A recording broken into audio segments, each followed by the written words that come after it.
Di tengah masyarakat modern yang akrab dengan segala hal berbau teknologi, kepercayaan akan benda-benda bangkit masih saja ditemui. Beragam benda-benda kuno ataupun benda-benda mati lainnya dianggap sebagai pembawa keberuntungan atau pembawa kesialan.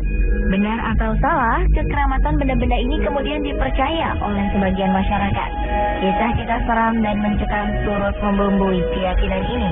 Dan pemirsa, kami akan membahas benda-benda peninggalan kuno yang dianggap terkutuk dalam segmen On The Spot Versus.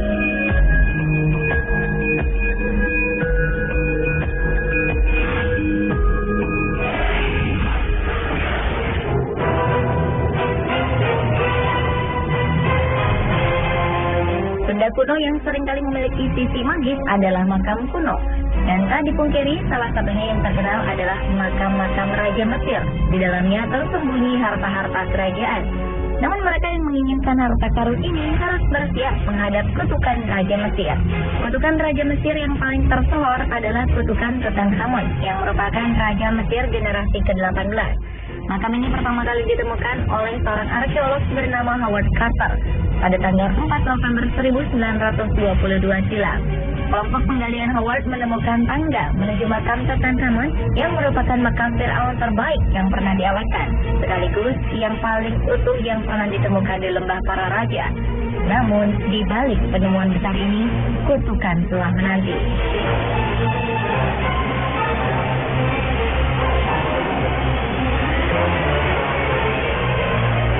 Senada makam Tutankhamun, makam Kaisar pertama Cina ini pun dipercaya membawa kutukan.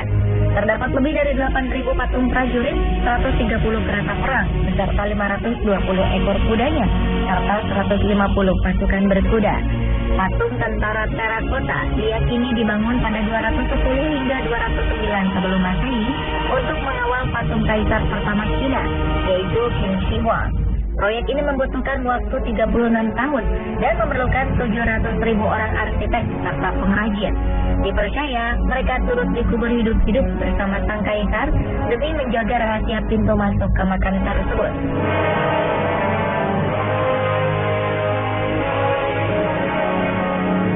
Ditemukannya makam Tutankhamun kala itu serta-merta membawa nasib kurang mujur.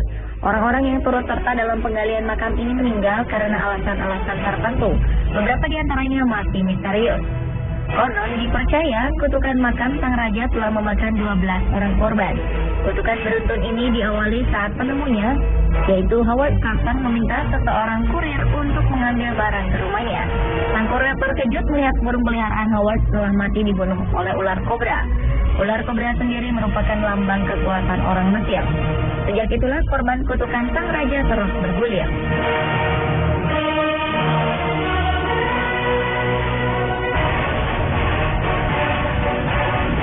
Kutukan ternyata juga menyertai ditemukannya patung tentara terakota penjaga makam ini. Tepatnya pada tahun 1974, sekelompok petani tengah menggali tanah untuk membuat sumur. Salah satu di antaranya tak sengaja menemukan patung-patung tersebut. Ia pun lantas melaporkan temuan mereka pada pihak berwenang. Namun, seperti halnya penemuan makam Parao, patung-patung kuno ini ternyata membawa petaka bagi penemunya. Penemuan makam sang kaisar ini justru membuat para petani penemunya hidup susah. Mereka terpuruk dalam kemiskinan.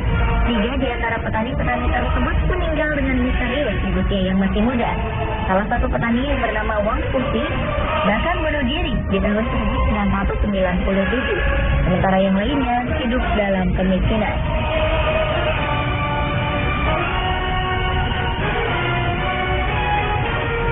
Penemuan makam Raja Tutankhamun memang cukup menggemparkan dunia. Sebuah prasasti berada di depan pintu makam. Terdapat sebuah tulisan bernada kutukan yang berbunyi, "Kematian akan segera mendatangi mereka yang menyentuh makam Farao." Konon dalam 14 hari, 2 orang yang terlibat dalam penggalian meninggal secara mendadak. Bahkan tahun 1929 dipercaya 13 orang meninggal setelah memasuki makam Tutankhamun. Lord Carnarvon, orang yang mendanai penggalian, juga meninggal dunia pada 6 April 1923 karena pneumonia. Menyusul kemudian istrinya yang meninggal dengan misterius. Pada tahun yang sama, seseorang meninggal secara mendadak setelah mengunjungi makam ini dan dianggap merupakan ulah kutukan juga. Ia adalah Peggy Calendar yang membantu Howard Carter memasuki makam. Kematian misterius juga dialami oleh salah seorang pengusaha kaya yang berkunjung ke makam Tutankhamun, George J. Gould. Untuk tur mahalnya ini, ia harus membayar mahal. Malam hari setelah mengunjungi makam, ia terkena demam dan esoknya ia meninggal dunia. Harta karun ini telah dipamerkan di banyak museum di seluruh dunia. Ketika Arthur C. Mace dari Metropolitan Museum of Art di New York dan George Benedict dari Museum Louvre Paris turut meninggal dunia secara misterius setelah memamerkan harta karun tersebut, kutukan sang raja pun kembali disalahkan. Sekretaris pribadi Howard Carter yang bernama Robert Badnall ikut-ikutan meninggal dunia secara misterius. Selama 3 dekade, kutukan itu tak menyerang hingga terakhir kali tempat peristirahatan Tutankhamun diganggu. Hingga saat ini, terhitung kurang lebih 25 orang yang telah meninggal dunia dengan disangkut pautkan dengan kutukan Tutankhamun. Tak ada catatan pasti berapa orang yang meninggal atau terkena kutukan dari makam kaisar serta patung tentara terakota penjaganya. Yang pasti, penemuan situs bersejarah ini bukannya membawa kemakmuran bagi warga sekitar, namun justru membawa bencana. Mereka hidup di bawah garis kemiskinan, bahkan mereka tak memiliki uang untuk membeli obat. Hingga kini, keberadaan makam sang kaisar belum juga ditemukan. Situs ini diyakini dikelilingi oleh merkuri yang jika ditembus bisa membahayakan penduduk sekitar situs. Oleh karena itu, meski sudah 50 tahun lebih diteliti, para arkeolog masih takut untuk mengintip lebih dalam. Itulah perbandingan benda-benda peninggalan terkutuk versi On The Spot.